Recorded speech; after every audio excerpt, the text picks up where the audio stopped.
आज हामी पहिला प्रतिपक्षीहरू बस्यौं र प्रतिपक्षीहरू चाहिँ छानबिन मुख्य कुरा हो। भरपर्दो छानबिनको कुरामा सरकारको प्रतिबद्धता आयो भने यो विषयलाई हामीले सकारात्मक ढंगले टुङ्ग्याउन सकिन्छ भन्ने कुरा प्रतिपक्षीको भयो एउटा। अर्को प्रतिपक्षको तर्फबाट अब नेपाली कांग्रेसका सभापतिसँग एकचोटि कुरा गर्नु उचित हुन्छ यो सबै विषयमा भन्ने पनि भयो अहिलेका राजनीतिक घटनाक्रमको विषयमा। र भर्खरै फेरि सत्ता पक्षका खास गरी नेपाली कांग्रेसका उपसभापति पूर्णबहादुर खड्का अनि ज्ञानेन्द्र कार्की श्यामजी लगायतसँग पनि हाम्रो कुराकानी भयो र आज चाहिँ सदन नचलाउने अलिकति सूचना टाँसेर चाहिँ जाने भन्नेमा समझदारी भएको छ। मलाई लाग्छ अब एक दुई दिनभित्र यो विषयको सकारात्मक ल्यान्डिङ। सत्ता पक्षको बुझाइ के छ अध्यक्ष? सत्ता पक्षको बुझाइ सत्ता पक्ष नै छानबिन गर्न दुईटै दलको छानबिन प्रक्रिया अगाडि बढाउनेमा सहमति देखिया छ। तर छानबिन अब अहिले संसदीय छानबिन समिति बनाएर जाने या पूर्व न्यायाधीश कसैकोमा न्यायिक समिति बनाएर छानबिन गर्ने या अर्को के गर्ने भन्ने विषयमा सहमति भएको छैन।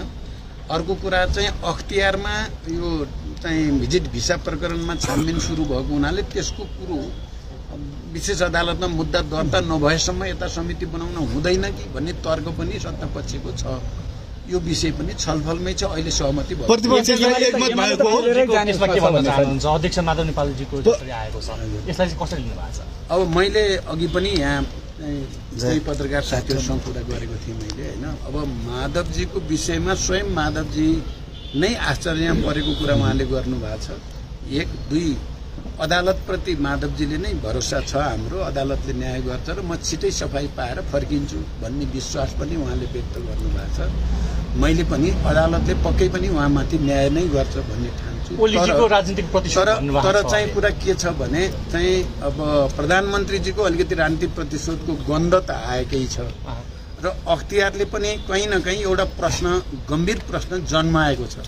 त्यो के भने पहिला अख्तियारले नै प्रधानमन्त्रीको बारेमा कुनै पनि प्रधानमन्त्री र क्याबिनेटको डिसिजनको बारेमा अख्तियारको नीतिगत निर्णयको विषय चाहिँ अख्तियारको क्षेत्राधिकार भन्दा बाहिरको कुरा भएको हुनाले ललिता निवास प्रकरणका सन्दर्भमा बाबुराम भट्टराई र माधव नेपालजीको बारेमा जे प्रश्न उठेको थियो अख्तियारले यो हाम्रो क्षेत्राधिकार भित्र पर्दैन, जे गर्नु छ क्याबिनेट नै गरोस् भनेर चिठी लेखेको मैले आफैले हेरेको छु त्यो चिठी।